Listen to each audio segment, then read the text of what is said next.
Okay, I think we can get started. Welcome everyone to another Storeganise webinar. Just going to bring up the slides here. Second. Okay. Welcome. My name's Charlie Davison. I'm the CTO of Storeganise and the co-founder. And we wanted to take you through some of the updates from the latest version of Storeganise, which we're rolling out to different accounts at the moment.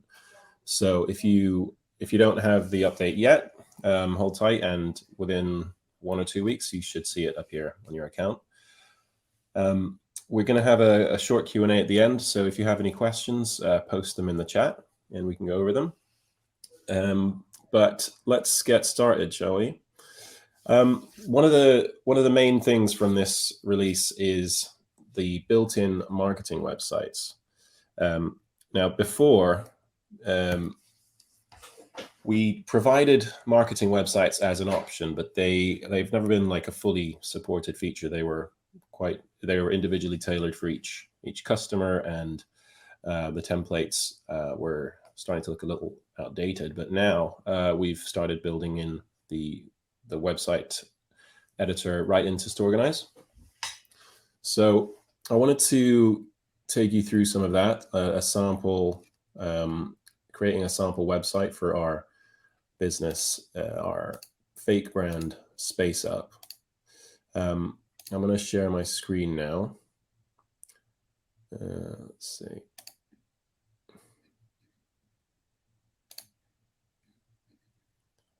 Okay. So this is what you would have seen before if you went as the default landing page for a self-storage operator. This is the customer portal, and you would land on this where you could select your sites and then choose a unit and go through the booking flow. So that's still all there.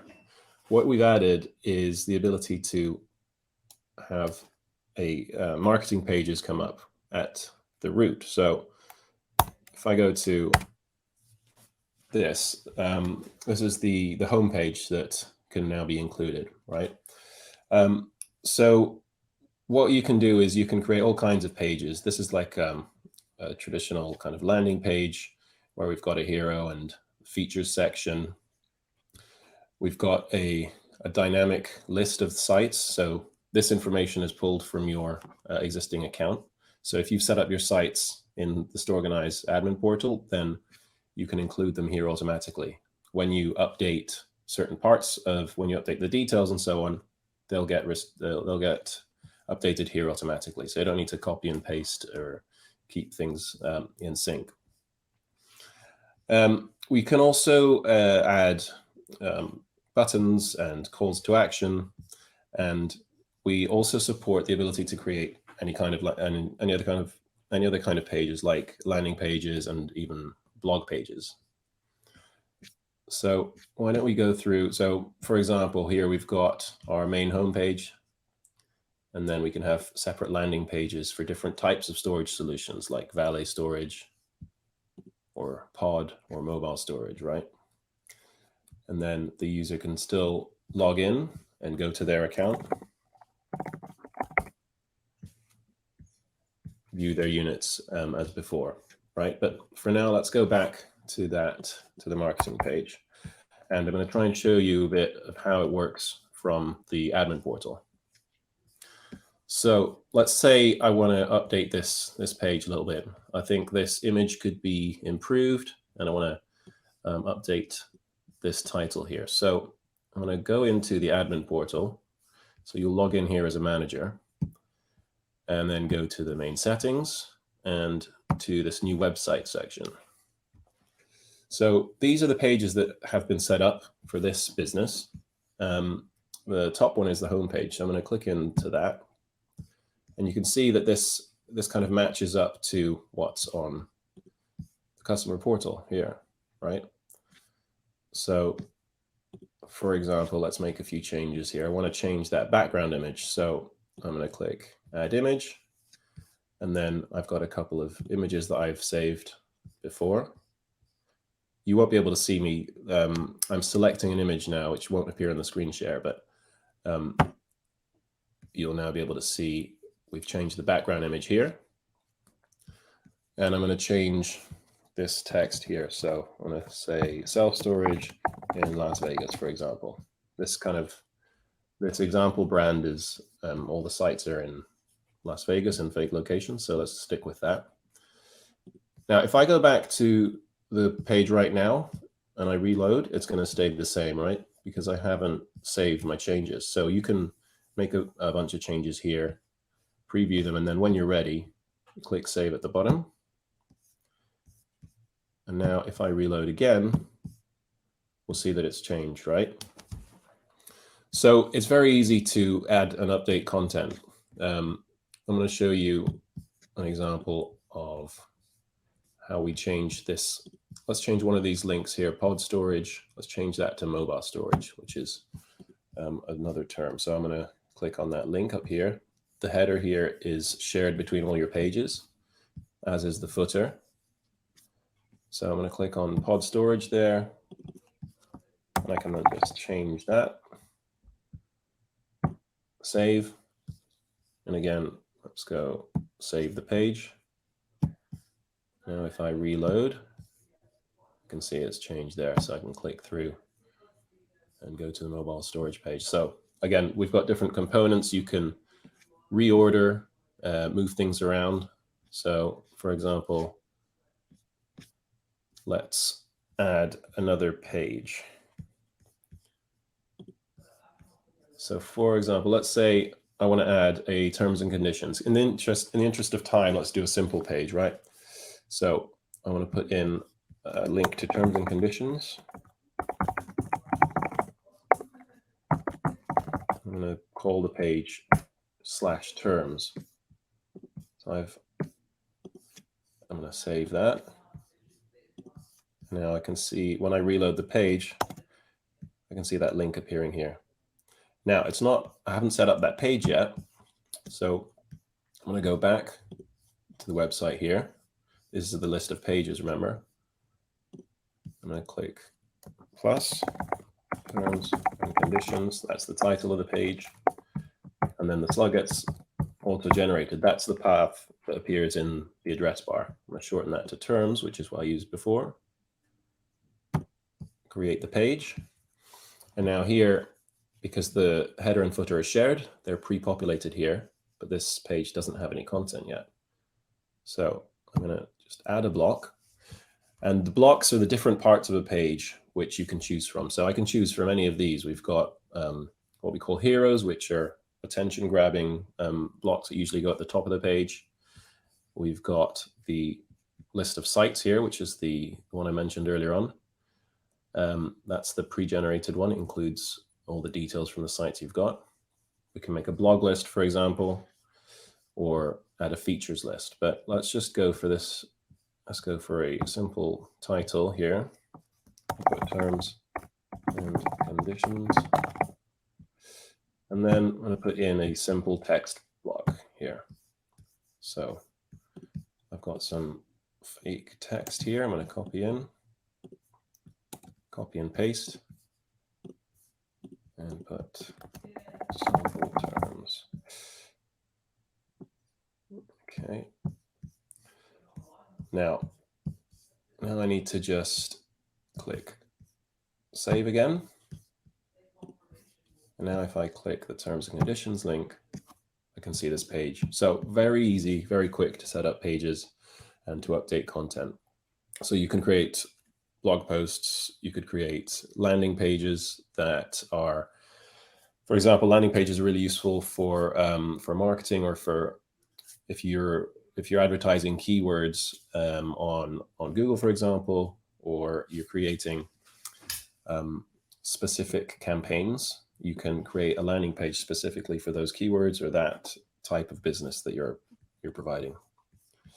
So that's a quick overview of our new website feature. It's rolling out at the moment, so trial accounts and test accounts should have this ready for you to test out at the moment. So you can start building pages, and it's in beta, so have a go. And if you have any feedback on that, let us know. We'll be improving it and making it more useful and adding blocks over time. So, okay, what's next? Let's see. We've got invoice and billing improvements.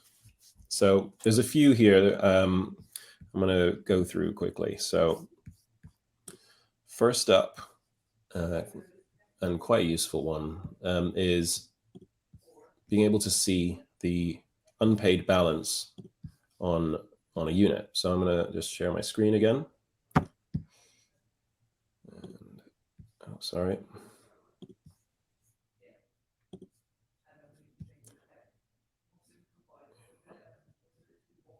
There we go. Just getting the right screen up. Okay. So let's go into a sample unit and have a look at this. We've got, at the moment, this unit doesn't have any outstanding invoices because they've been paid, and there's a draft invoice.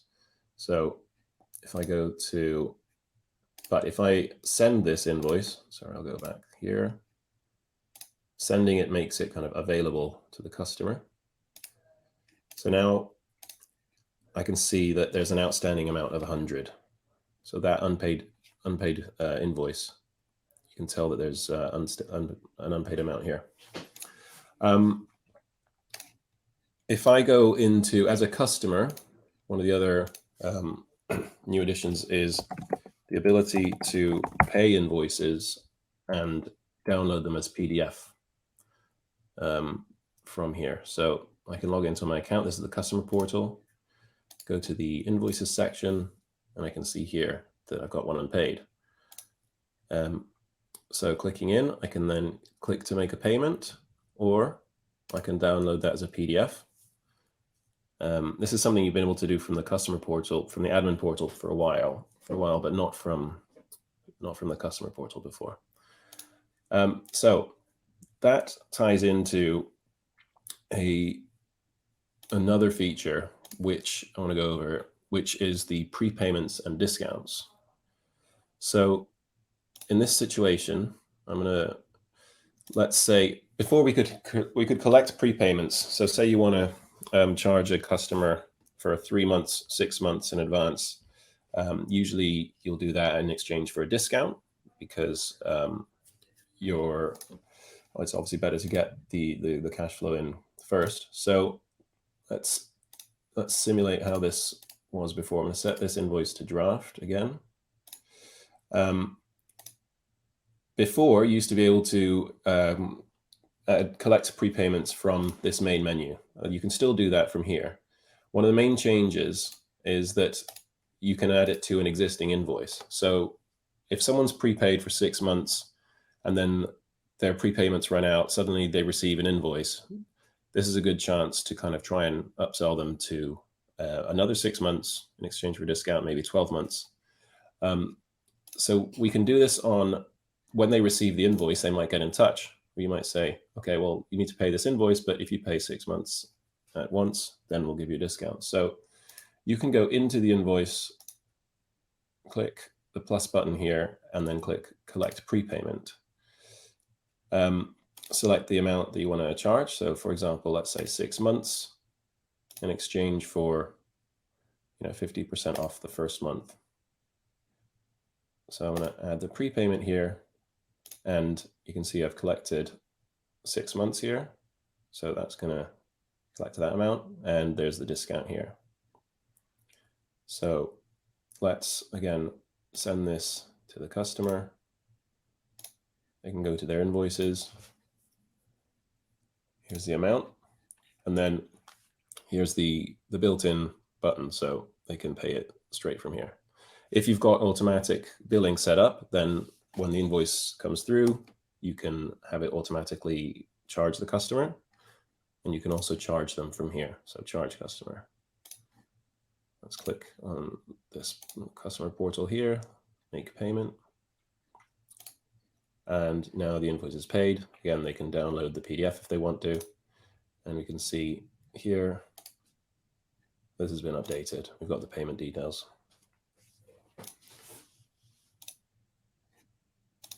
Okay.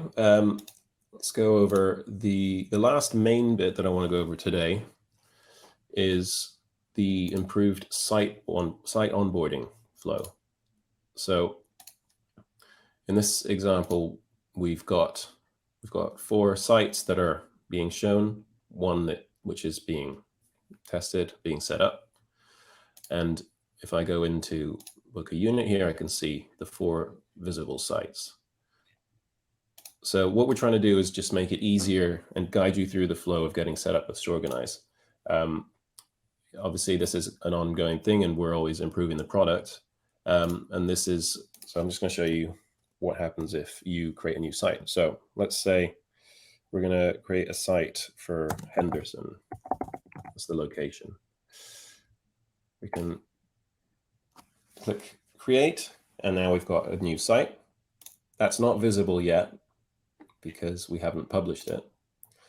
But now we can get guided through the flow. So the first step is to set up your storage units. So let's say we are going to have like 5 by 5 and 5 by 10. We'll say this is going to be a small 5 by 5 unit, right? And say, give it a description. And we can select which features are available for this unit. Okay. Now if we go to the next step, we're going to get guided through the pricing. So let's say it's going to be 150 per month. In preview, this is what is going to appear in the customer portal. So this is a preview of how it will look. We can change the image if we want to, but let's just stick with that for now. Now, if we go to the last step, we're going to enter the dimensions. So 5 by 5, 2 meters high.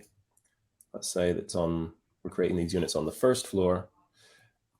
And this is where the onboarding makes things a lot easier, because before you had to import units from CSV, but now we can enter our range of units. So let's say we've got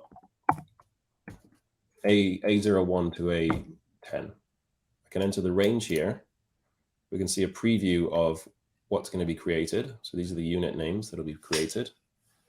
This is the unit type, how it's going to appear. So that all looks good. So let's say create units.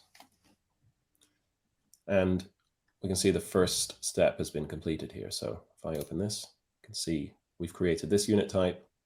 If you want to create more, like 5 by 10, I can click here to do that.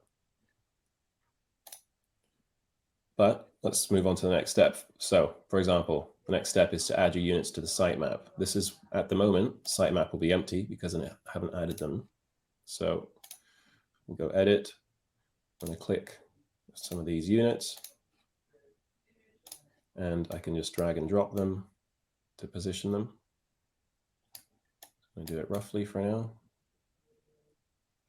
And say we can add other elements. For example, we can show where the stairs are. So you can build out your sitemap in quite a lot of detail. And obviously the color coordinated nature, so this shows that these units are available. If they're in a different color, they're either blocked, reserved, or occupied. So I'm going to save that. And now if I go back to the sitemap, I can see we've started to create that.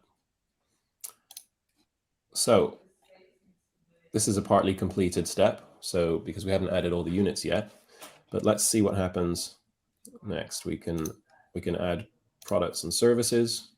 I'm going to skip that for now though, and I'm going to publish this. So let's say we've done the above steps. We're ready to go. We want to take online bookings. We can click show in the customer portal. And now if I reload the customer portal, I can see Henderson here, right? I can then click through. This is the unit type we created. I can add details. Obviously we want to add the location, the address, and so on. So we can do that here.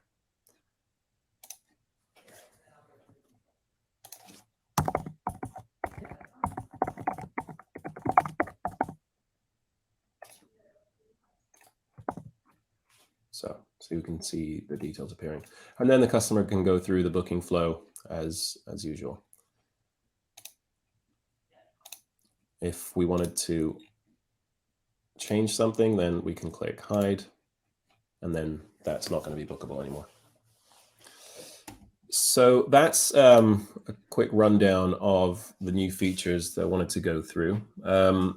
We have a bunch of other small improvements and updates, but those are the big ones for this release. I don't know if there are any questions that anyone wanted to go over. Any questions from the chat?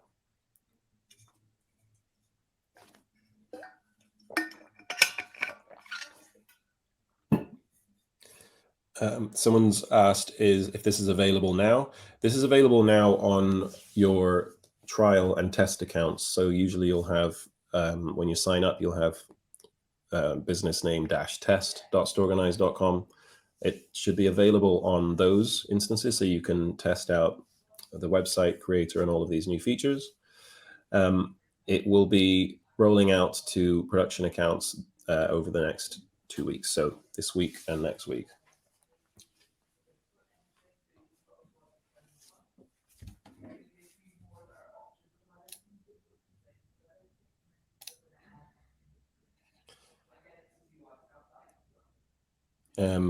Someone's asked if you've built on test, can it be ported to live? Yes, the website is easy to copy over from your test account to your live account. So that's quite a good way of doing it. Testing it out there, creating your pages, we can easily import those. In fact, I'll do a quick demo of how to do that. Say you've set up your pages here on your test account. At the top right here, there's a 3 dots menu, which lets you do things like update metadata. So let's try that out. That is, for example, updating the title of the page and adding descriptions for search engines. But you can also delete the page from here or take it offline. But if you go export import, this is looks slightly technical, but you can copy this content here and you'll be able to use that same function to import the content into your production account. And we can help you with that as well if there are any questions on that.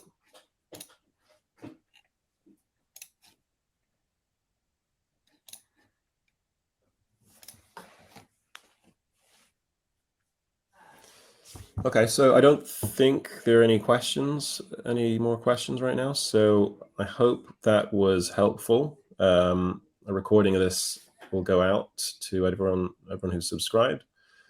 So thanks. And if you have any questions, feel free to get in touch. hello@storeganise.com or support@storeganise.com if it's more technical, and we'll be glad to help.